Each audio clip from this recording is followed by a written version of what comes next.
नमस्कार, जय हिंद, वंदे मातरम दोस्तों। स्वागत है आप सभी का उत्तर प्रदेश के सबसे भरोसेमंद YouTube channel UP news update में। तो दोस्तों, आज हम आपके लिए लेकर आए हैं उत्तर प्रदेश राज्य के हर जिला, हर क्षेत्र की तमाम बड़ी खबरें एवं उत्तर प्रदेश सरकार द्वारा चलाई जा रही सभी सरकारी योजनाएं। मुख्यमंत्री कन्या सुमंगला योजना। यह योजना बालिकाओं को जन्म से स्नातक तक आर्थिक सहायता देती है। कुल 15,000 रुपये -25,000 तक विभिन्न चरणों में। 2026 में बजट में 400 करोड़ रुपए का प्रावधान किया गया। अब तक 26 लाख से अधिक लड़कियां लाभान्वित हो चुकी हैं। योजना का उद्देश्य बेटियों की शिक्षा, स्वास्थ्य और पोषण सुनिश्चित करना है। परिवार की आय सीमा और उत्तर प्रदेश निवास प्रमाण जरूरी। अंतर्राष्ट्रीय महिला दिवस 2026 पर सीएम योगी ने इसे बेटियों की आत्मनिर्भरता का बड़ा माध्यम बताया। पात्रता चेक ऑनलाइन mksy.up.gov.in का लिंक पर उपलब्ध।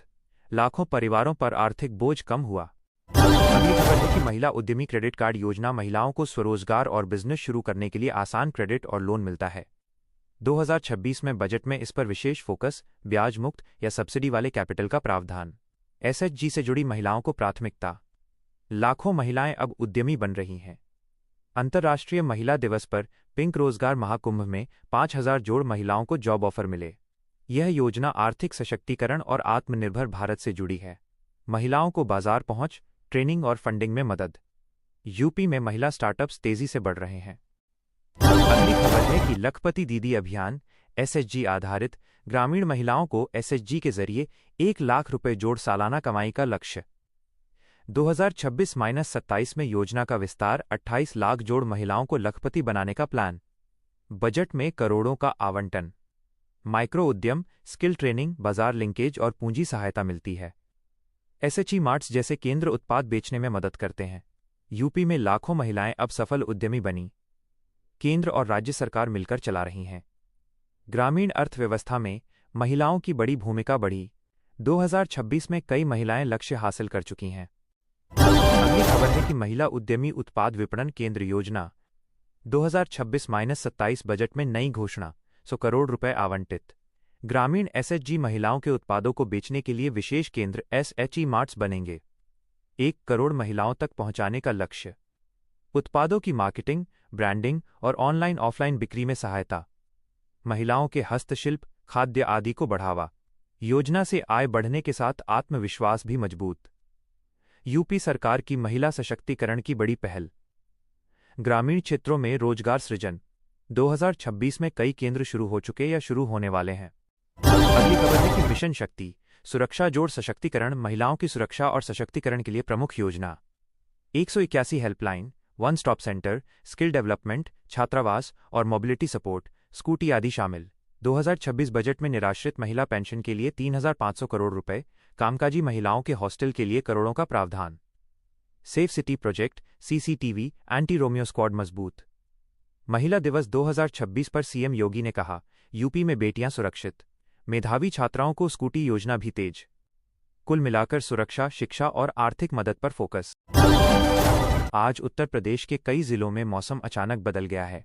राजधानी लखनऊ सहित कानपुर, वाराणसी और आसपास के क्षेत्रों में हल्की से मध्यम बारिश दर्ज की गई, जिससे तापमान में गिरावट आई है। मौसम विभाग के अनुसार अगले 2 दिनों तक आंधी और बारिश का दौर जारी रह सकता है। किसानों के लिए ये बारिश कुछ फसलों के लिए फायदेमंद साबित हो सकती है, लेकिन तेज हवाओं के कारण गेहूं और सरसों की फसल को नुकसान की आशंका भी जताई जा रही है। प्रशासन ने किसानों और आम नागरिकों को सतर्क रहने की सलाह दी है और बिजली गिरने की चेतावनी भी जारी की गई है। अगली खबर है कि लखनऊ में स्मार्ट सिटी परियोजना को तेजी से आगे बढ़ाया जा रहा है। शहर में नई सड़कों का निर्माण, स्मार्ट ट्रैफिक लाइट सिस्टम और हाईटेक सीसीटीवी कैमरों की संख्या बढ़ाई जा रही है। नगर निगम अधिकारियों के अनुसार इस प्रोजेक्ट के पूरा होने से ट्रैफिक जाम की समस्या काफी हद तक कम होगी और अपराध नियंत्रण में भी मदद मिलेगी। साथ ही नागरिकों को ऑनलाइन सेवाओं का लाभ मिलेगा, जिससे सरकारी कामकाज आसान होगा। सरकार इस परियोजना को तय समय से पहले पूरा करने के लिए अतिरिक्त बजट जारी करने पर भी विचार कर रही है। अगली खबर है कि वाराणसी में इन दिनों पर्यटन का जबरदस्त उछाल देखने को मिल रहा है। काशी विश्वनाथ धाम और गंगा घाटों पर देश विदेश से बड़ी संख्या में पर्यटक पहुंच रहे हैं। गंगा आरती देखने के लिए शाम के समय भारी भीड़ उमड़ रही है।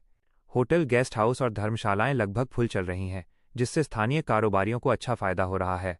प्रशासन ने भीड़ नियंत्रण, साफ सफाई और सुरक्षा के लिए अतिरिक्त इंतजाम किए हैं। माना जा रहा है कि आने वाले त्योहारों के सीजन में ये संख्या और बढ़ सकती है। अगली खबर है कि नोएडा में आईटी और टेक्नोलॉजी सेक्टर में निवेश तेजी से बढ़ रहा है। कई बड़ी कंपनियां यहां नए ऑफिस और डेटा सेंटर स्थापित कर रही हैं। इससे युवाओं के लिए रोजगार के नए अवसर पैदा हो रहे हैं। राज्य सरकार स्टार्टअप्स को बढ़ावा देने के लिए विशेष योजनाएं भी चला रही है। एक्सपर्ट्स का मानना है कि आने वाले वर्षों में नोएडा देश के प्रमुख टेक हब के रूप में उभर सकता है। बेहतर इंफ्रास्ट्रक्चर और कनेक्टिविटी के कारण विदेशी निवेशक भी इस क्षेत्र की ओर आकर्षित हो रहे हैं। अगली खबर है कि कानपुर में बढ़ते वायु प्रदूषण को लेकर प्रशासन ने सख्ती बढ़ा दी है। कई फैक्ट्रियों और उद्योगों पर छापेमारी कर नियमों का उल्लंघन करने वालों पर भारी जुर्माना लगाया गया है। शहर में प्रदूषण स्तर को नियंत्रित करने के लिए नए दिशा निर्देश जारी किए गए हैं। साथ ही वाहनों की जांच भी तेज कर दी गई है। अधिकारियों का कहना है कि अगर नियमों का पालन नहीं किया गया तो और कड़ी कार्रवाई की जाएगी। लोगों को भी जागरूक किया जा रहा है कि वे पर्यावरण संरक्षण में सहयोग करें। अगली खबर है कि गोरखपुर में स्वास्थ्य सेवाओं को मजबूत करने के लिए बड़े कदम उठाए जा रहे हैं। सरकारी अस्पतालों में नए डॉक्टरों की नियुक्ति की जा रही है और आधुनिक मशीनें लगाई जा रही हैं। मरीजों को बेहतर इलाज और सुविधाएं देने पर जोर दिया जा रहा है। खासकर ग्रामीण क्षेत्रों में स्वास्थ्य सेवाएं पहुंचाने के लिए मोबाइल मेडिकल यूनिट भी शुरू की जा सकती हैं। सरकार का उद्देश्य है कि हर व्यक्ति को सस्ती और अच्छी स्वास्थ्य सुविधा मिले। इससे क्षेत्र के लोगों को काफी राहत मिलने की उम्मीद है। अगली खबर है कि प्रयागराज में शिक्षा के स्तर को बेहतर बनाने के लिए विशेष अभियान चलाया जा रहा है। सरकारी स्कूलों में स्मार्ट क्लास, डिजिटल बोर्ड और नई शिक्षा सामग्री उपलब्ध कराई जा रही है। शिक्षकों को आधुनिक तकनीक के उपयोग के लिए प्रशिक्षण दिया जा रहा है। इसका उद्देश्य छात्रों को बेहतर और गुणवत्तापूर्ण शिक्षा प्रदान करना है।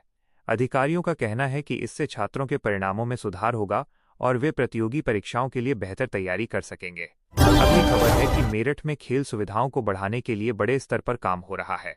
नए स्टेडियम, जिम और ट्रेनिंग सेंटर बनाए जा रहे हैं। खिलाड़ियों को आधुनिक सुविधाएं देने के लिए सरकार विशेष फंड भी जारी कर रही है।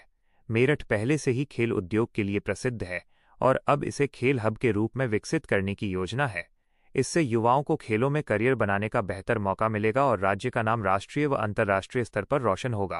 अगली खबर है कि आगरा में पर्यटन सीजन को देखते हुए सुरक्षा व्यवस्था कड़ी कर दी गई है। ताजमहल और अन्य प्रमुख पर्यटन स्थलों पर पुलिस बल की तैनाती बढ़ाई गई है। सीसीटीवी कैमरों के जरिए हर गतिविधि पर नजर रखी जा रही है। संदिग्ध गतिविधियों पर तुरंत कार्रवाई के निर्देश दिए गए हैं। प्रशासन का कहना है कि पर्यटकों की सुरक्षा सर्वोच्च प्राथमिकता है। साथ ही ट्रैफिक व्यवस्था को भी सुचारू रखने के लिए विशेष प्लान लागू किया गया है। अगली खबर है कि झांसी में महिलाओं के सशक्तिकरण के लिए नई योजनाएं शुरू की जा रही हैं। महिलाओं को स्वरोजगार, शिक्षा और कौशल विकास के लिए प्रशिक्षण दिया जा रहा है। कई स्वयं सहायता समूहों को आर्थिक सहायता भी प्रदान की जा रही है। इसका उद्देश्य महिलाओं को आत्मनिर्भर बनाना और उनकी सामाजिक स्थिति को मजबूत करना है। प्रशासन का मानना है कि इन योजनाओं से महिलाओं की भागीदारी बढ़ेगी और वे समाज के विकास में महत्वपूर्ण भूमिका निभा सकेंगी।